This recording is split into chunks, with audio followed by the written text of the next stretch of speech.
ఈరోజు బైబిల్ అధ్యయనం కీర్తనల గ్రంథము 67 అధ్యాయము 7 వచనాలు చదువుకుందాం.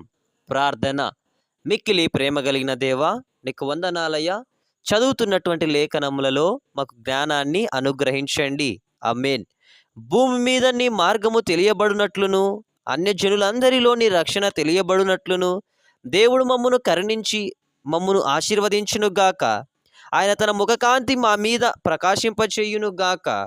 దేవా, ప్రజలు నిన్ను స్తుతించుదురుగాక, ప్రజలందరూ నిన్ను స్తుతించుదురుగాక. న్యాయమును బట్టి నీవు జనములకు తీర్పు తీర్చుదువు, భూమి మీదనున్న జనములను ఏలేదవు. జనములు సంతోషించుచు ఉత్సాహధ్వని చేయునుగాక. దేవా, ప్రజలు నిన్ను స్తుతించుదురుగాక, ప్రజలందరూ నిన్ను స్తుతించుదురుగాక. అప్పుడు భూమి దాన్ని ఫలమిచ్చును. దేవుడు మా దేవుడు మమ్మను ఆశీర్వదించును. దేవుడు మమ్మను దీవించును.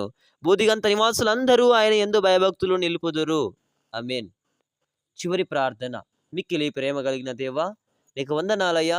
చదవబడినటువంటి లేఖనములు జ్ఞాపకం ఉండేటువంటి జ్ఞాపక శక్తిని అనుగ్రహించండి. ఆమేన్.